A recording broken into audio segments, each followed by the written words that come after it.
It's time to accelerate. Hi, this is Andy. Welcome to another edition of Frontline Friday with my regular and very special guest, Bridget Gleason. Now, before we get to the show, Bridget and I have a favor to ask of you. Really appreciate it. If you took time right now to leave a review for this show on iTunes, and while you're there, click the button, subscribe to Accelerate. Make sure you get Frontline Friday automatically each week. Also, we need to hear from you. More specifically, we need your sales questions. What can we answer for you? What challenges do you have that we can help you with? So go to accelerate.fm/frontline and enter your question there. Each month, we're going to select one listener's question to be the question of the month. And the winner will receive a $50 Amazon gift card. So remember, go to accelerate.fm/frontline to give us your question and maybe win $50. So Bridget, how are you today? Andy, you know how I am. I'm excellent. You're fantastic. It's Friday. I'm fantastic. It excellent. is Friday. It's a Friday. Well, it's a very great Friday. Very foggy Friday here in San Diego, at least this morning. So apparently when some sort of weather system it's going to be hot later today, but in the meantime, it's pulling the cold air off the ocean and creating fog. So I can barely see my hand in front of my face at the moment, but if we listen carefully, in the background, you might be able to hear the foghorn out on the bay that trying to keep the big ships running into each other. Yeah, you don't want that, but probably nice if it's going to get hot later. Yeah, to have a bit of cool this morning. It is. It did this yesterday morning. I woke up and it was sunny, or seeming the sun was starting to break out. It was like 5:30 in the morning, and I thought, okay, I'll go for a bike ride, and because it looked beautiful out there, and so I get dressed in my bike clothes, pump the tires of my bike, get ready to walk the front door. Literally within 5 minutes, it's completely fogged in. Like, I still went though. Anyway, I have a big light on the front of my bike, so it's good. So, okay. And we're probably not going to talk about biking today, as much as people may want to hear it. As much as people want to hear it. Well, actually, yeah, we could have an episode on it if somebody. Because there's a lot of bicyclists that I interview. A lot of people I interview for the show are bicyclists. I mean, it is a growing sport because especially as good combination. It doesn't hurt the knees as much as running and so on, and it's a good way to cross train. All right, we'll save that for a future episode. Right. Biking and sales. Yes, that's it. What one can learn from the other. Exactly. We'll have to think on that one. Right. But I'm sure that there's some good parallels. I'm sure there are. I'm sure people are waiting with bated breath for that one. So today, along a similar path, though, is we are going to talk about character traits for success in sales. I've been reading more writing about this. People writing about mindset and so on. But I think they're just some basic personality traits that are really important if you want to have a career in sales. I mean, it's not. A lot of people come in and succeed for a short period of time, but yeah, if you want to be in it for the long run, I think there are just some things that are inherent to the successful sales mindset and a salesperson. And for me, the number one is always curiosity. Yeah. I don't know I think that's definitely a good one. I don't know how I would order them if I had to put them in order. I would definitely say curiosity. Resilience is important. Mm-hmm. There's so many sort of ups and downs. Let's take them one at a time. So for me, curiosity, the reason it's important is, and I'm pushing back on some of what I'm hearing these days, which I just don't think is true, and maybe some of it's a generational gap, but I've been interviewing people on the show recently that have been writing books about sales and their vision, sort of what's happening in the future, and they're sort of decrying this lack of what they perceive as the lack of curiosity on the part of let's say the younger generations in sales, and comparing and contrasting with themselves, I guess. And I just don't see that, right? I mean, I don't see it as sort of a broadly, but I do see it in sales that there's a danger, I think, and this person I'm speaking to sort of brought out the same point, which was that we get people sort of 2, 3, 4 years in their career, they start experiencing some success, and they start getting a little complacent in terms of, they know everything. I know how to do this. And to me, that is sort of an important inflection point, that the people maintain their curiosity. They don't get sort of self-satisfied because they understand, sales to me is like, I don't know, I'd use the analogy sometimes like golf, right? People say you can never perfect your playing of the game golf. You can only hope to, improve, keep improving. And sales is the same way. I don't think you can ever be perfect, but in a desire to continue to learn about products you sell, the customers you serve, how people make decisions, how you can do a better job of engaging, interacting with people. There's lots of things to continue to learn, not just through experience, but through reading and listening to podcasts and so on. And in my experience, the people that continue to sort of maintain that freshness of curiosity are the ones that A, have a long career, B, have a long successful career. Yeah, I agree. It's one of the things I think that I've always enjoyed about sales is there's an opportunity and a requirement to keep learning. You have to. You have to learn about the products and the market and your customers and what's new and the competition, and things keep changing. And it's what I love about it. It's so dynamic. And so I think, to your point, Andy, if you're not naturally curious, it's probably not a good career for you, because I think you'll get stalled. You're not going to go. It's going to be harder to progress. You get bored too. That's the thing that I think that a lot of times people don't think about is that a lot of times people get bored in the job. It's because they stop learning, because in their mind everything is the same. And I remember a point in my career I had sort of an epiphany about this, because I remember I'd been in one industry for about 10, 15 years, and I remember getting a call from a customer at one point, sort of a number of years into it, where it just struck me at the moment, at the call I got from the customer, is exactly the same call I'd received like 7 years before that, and about a specific problem they were having, a complaint they had. And I thought, wow, I mean, what am I missing here? That this all just seems the same to me, because in the end it turned out not to be the same. But if you just aren't continually sort of reevaluating what's going on and acknowledging the fact that things are changing, I think you get bored if you're not curious. God, I used to tell my sons when they were little, and they'd be like, "Mommy, I'm bored. And I said, you know what? Bored is your problem. Nobody can solve the boredom is an internal mental problem that only you can solve. Mm-hmm. Like, you've got to be the one that's looking for ways to learn and expand and extend. And I think that is like the situation you gave. At first, you thought, oh, it's the same. And then you realized, actually, it's not the same. And I think it is really I think it's a very, very critical skill for sales, that you do have that mindset, and it's something you enjoy. And maybe everybody doesn't, Andy. Maybe everybody doesn't. Maybe everybody, we're not all the same. So if you're not naturally curious, if you're not always trying to sort of learn more and see what more you can understand from a situation, I don't even know if I would say it's complacent, but how you get satisfaction out of a job is different. Sales probably isn't a good long-term career, but I think if you're naturally curious, it's fantastic. Well, I think there's a corollary to that, which is that, and I was having this debate with someone just, last week, I believe it was, is that, are the top performers in sales money motivated or motivated by the challenge? Which to me is sort of aligned with, the whole thing about being curious, right?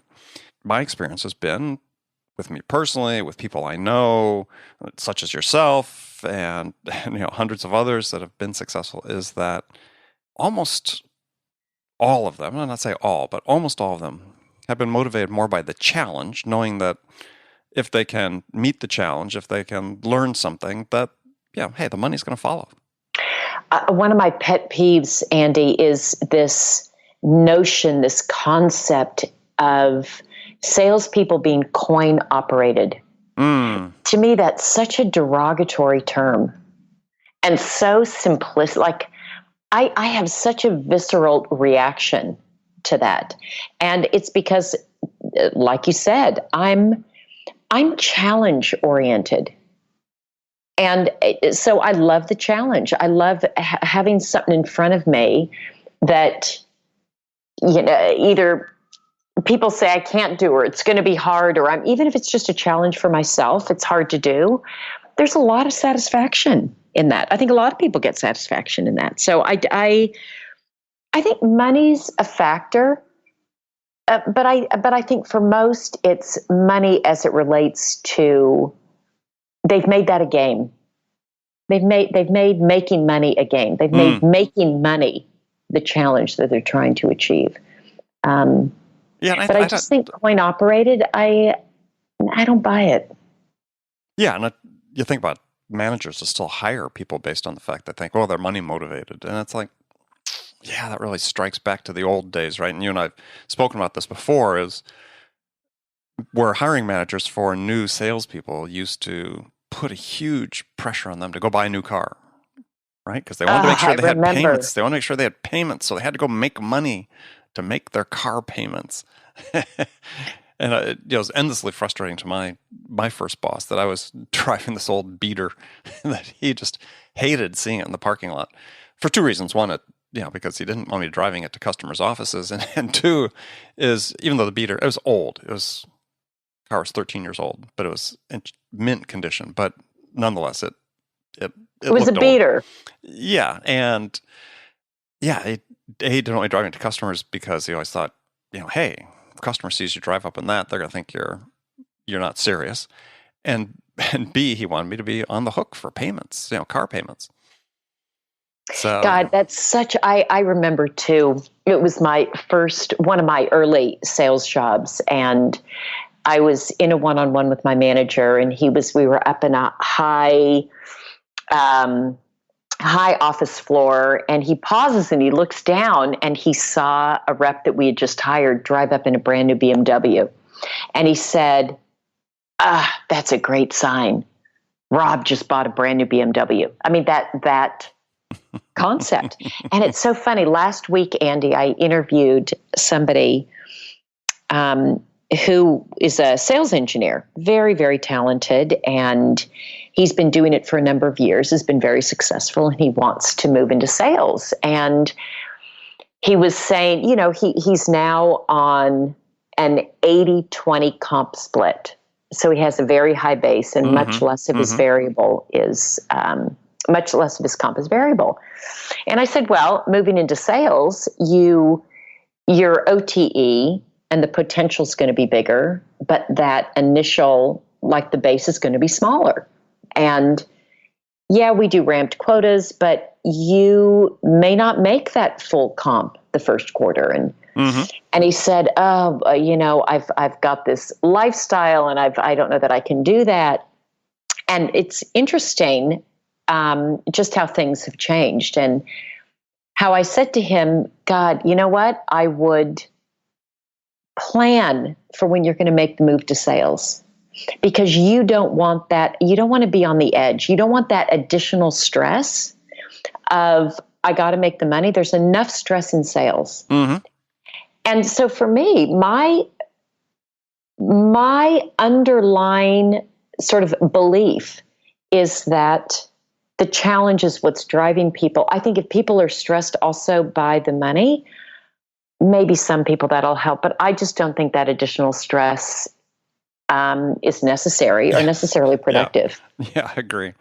And the coda to the story is just to piss my boss off. I sold that car to another guy in the office.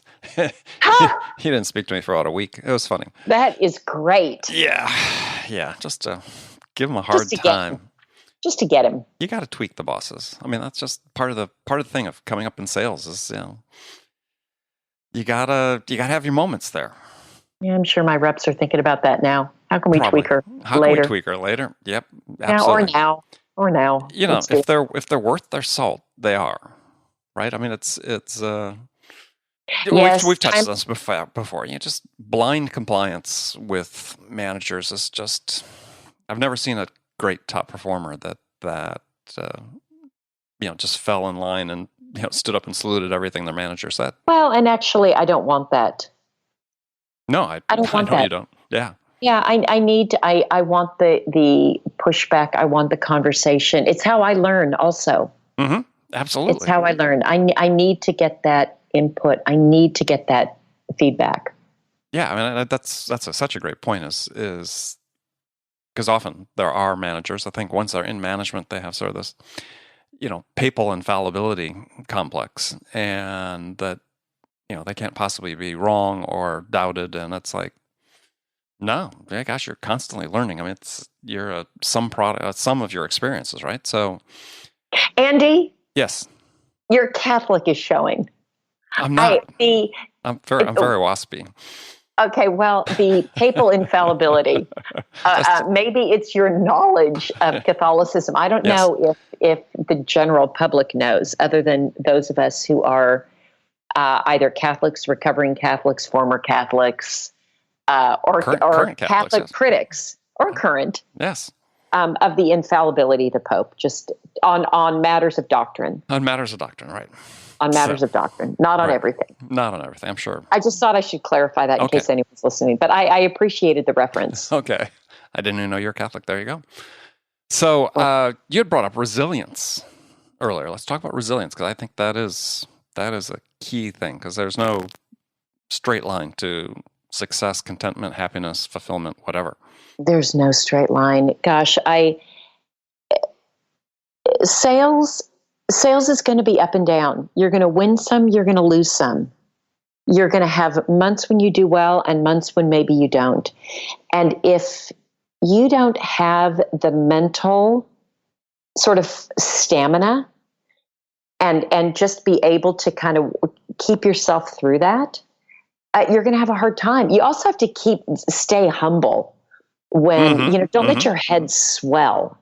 So I think you have to have also resilience to be able to come down to earth when you feel like, you've got it mastered. But I think it is tough for people when they're struggling. And I see this on a team now as I'm building a team here in Boston for Logs.io, and I've got a bunch of new reps, and they've all been successful at their previous companies, and they're amazing.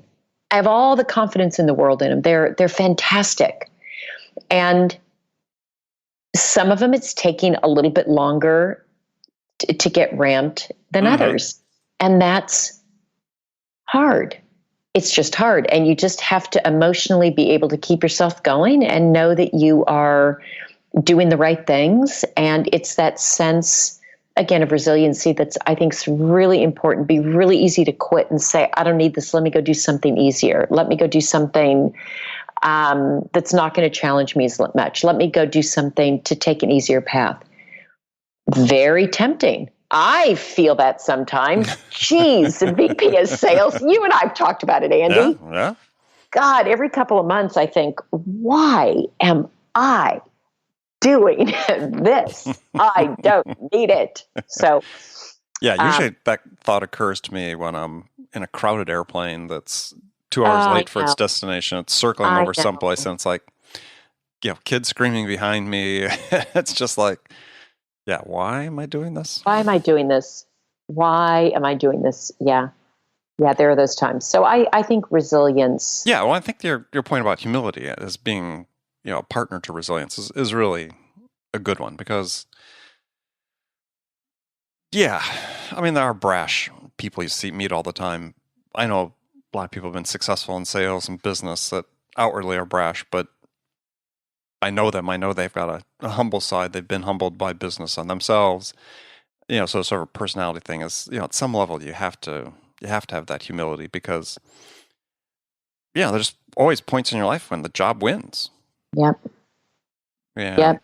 And you got to, be able to go through that. And that, called to mind that one of my favorite quotes, which we've talked about once before on the show. I know that from actually an American philosopher and theologian named Paul Tillich, who said that, and I had this on my refrigerator at home for years and years and years when I was earlier in my career, which said the awareness of the ambiguity of one's highest achievements as well as one's deepest failures is a definite symptom of maturity.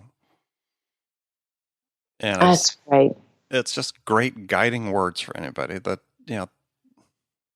your greatest successes and your greatest failures, as he said, there's an ambiguity about them. And as long as you understand that, then it'll sort of keep you on a level field, a level plane. Yeah, it's super, super important. And I guess different people are more likely to attribute success to themselves and failure to someone else. Oh yeah, what's that? Success is what? Failure is an orphan, but success has 1,000 fathers, something like that. Yeah. Right. Yeah. And there's a smaller number of people though that have a hard time internalizing success, but anytime something goes wrong, they accept all the pieces. They feel all the burden of that, and that's not right either.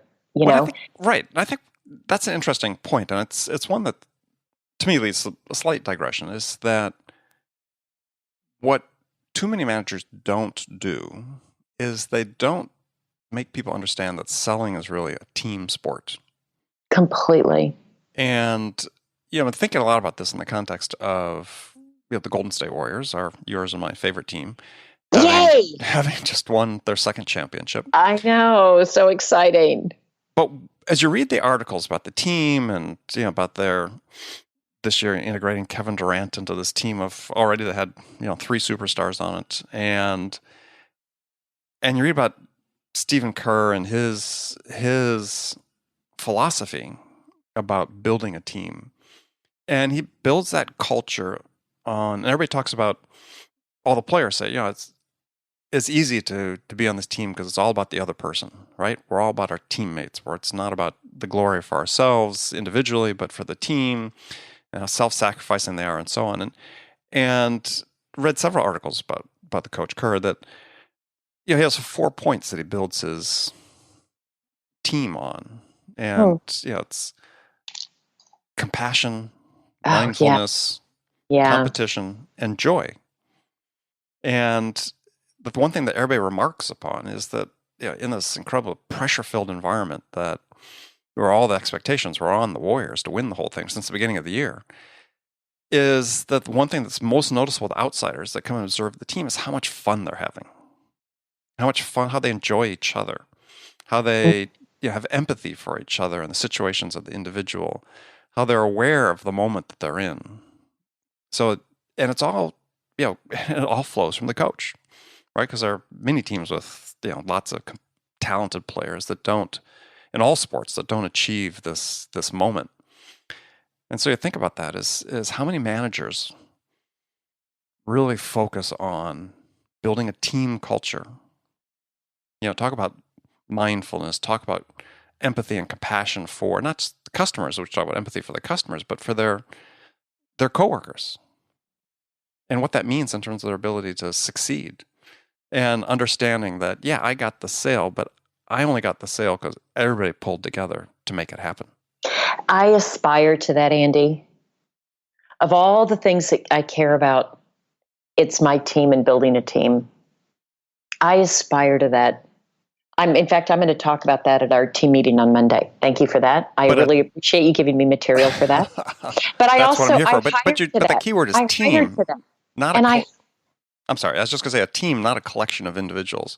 A lot of times people think a team is a collection of individuals. No, it's a team that works together to achieve an end. Well, and it's one of the things that I was going to say for sales for me, that's a requirement, is that team orientation. Mm-hmm. Because I think an individual success is largely related to the success of the team. And so if you have a team orientation, we can do more. Right. And I would say I feel so proud of my team at Logs.io. I feel so proud of them because they are these things that you mentioned that Steve Kerr talked about, the compassion, the joy, the fun. the mindfulness. We're definitely trying to build that here in this Boston office, and we really care about each other. And we say every week, we win as a team, we lose as a team. And I see them demonstrate that to one another every single day. How they're helpful, how they're selfless, how they want everybody to win. They want to win too, but just what I experience and how I see them work together, I feel so privileged to be included. I feel so privileged to be a part of it. Mm-hmm. Well, and that's it's what makes it worthwhile. Yeah. Well, I think that's absolutely right. As a manager, that's so critical. And yet so often we're seeing in management that, and I was talking to someone about this yesterday as a potential client, actually a sort of a discovery call I was doing with a client, and talking about have a large number of sales managers and regional sales managers. And one of the problem was that they're all desk jockeys. Right. So it's they're not building their team. They're just focused on the metrics. They're not, it's not about the people. It's about, the activity. And unfortunately, we're seeing that more and more as we get more and more data available about what's happening in sales. It's just this, in some cases, human nature for people to sort of say, well, these are the things I can easily grasp onto, the metrics, the KPIs, but that doesn't build the team. Well, it goes back to what we were talking about earlier, this notion that salespeople are coin operated. If they're coin operated, actually, you don't have to worry about the person. Just give them the metrics, do the dials. It strips out that human element. And again, it's why I have such a reaction to it. It has to be the metrics. I'm big on metrics, so I always think metrics are important, but they're not the only thing that's important. If you don't have the team and the person and the individual and the motivation and the challenge and the growth and who they are, I don't think the metrics matter. Because I think eventually that person is going to feel ultimately like a tool. And I don't think that's, I don't want to work for someone or a company that treats me like a tool. Yeah, I agree.